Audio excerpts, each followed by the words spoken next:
As of 2020, Paytm was the largest fintech company in India, valued at over 16 billion US dollars. It went on with IPO valued at 18 billion US dollars. There was enough room for investors to make money, right? No. With wealth and influence comes responsibility.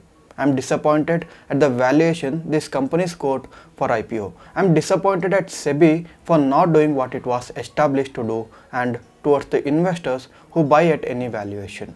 Today, the company Paytm has lost over 70% of its value and is one of the biggest wealth destroyer in the Indian market.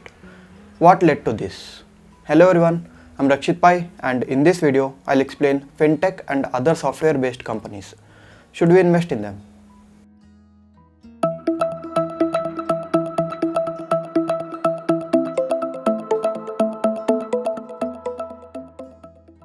What is FinTech? FinTech is nothing but technology in finance, or in simple words, the internet in finance. Now think, which sector doesn't have tech in them? Or which sector doesn't use internet? There may be some small and medium-sized manufacturing companies that are stationed outside the civilization that comes on the list, and I highly doubt it though. But you got my point, right? Everyone uses internet. Technology is everywhere and the feature will grow further as the days goes by. With that said, think about this. For a fully established bank such as HDFC, ICICI, Kotak Mahindra and even in case of Yes Bank, the tech part is just a feature. But to these fintech companies, tech is everything. You might have convinced value in fintech during the pre-2000 period. But now you can't say we have internet and web platform where we do finance. Everyone does this. Today, Indian banking channels are at their peak in terms of efficiency, product and services. We don't need an alternative.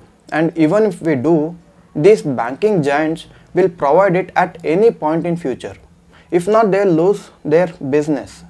What I'm saying is, there's no moat in fintech and other software-based businesses. They are just software-based service providers. Take away the website and mobile application, what else do they got?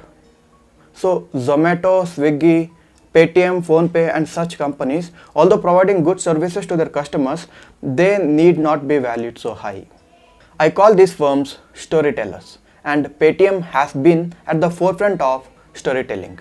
Since day one, they kept on saying that we have left room for profit and valued Paytm IPO such that even the retail investors can make money. Where's the money?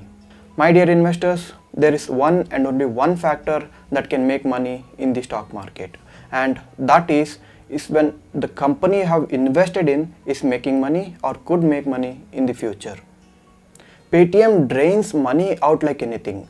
Although they have shown some improvements in their lending business or merchandise sale or even the payment businesses, they are nowhere near to the value the company should quote. These fintech and other software-based companies, although giving a strong revenue, their cost is also growing equally strong, thus net loss-making businesses. On the other hand, Zerodha and Zoho, another type of fintech companies, have proven to be worthy because they choose niche business and most importantly, they are showing profit. I'll conclude this video by saying my triple M formula. 3M stands for market, margin and management. We need the company to be in business where there is sufficient market for growth, and then we need our company to perform well and show profit margins, and finally we need ethical management. All three criteria need to be met. Now check out all the fintech and other software based service providers and see to what extent they meet our three criteria. Invest wisely. Thank you for watching.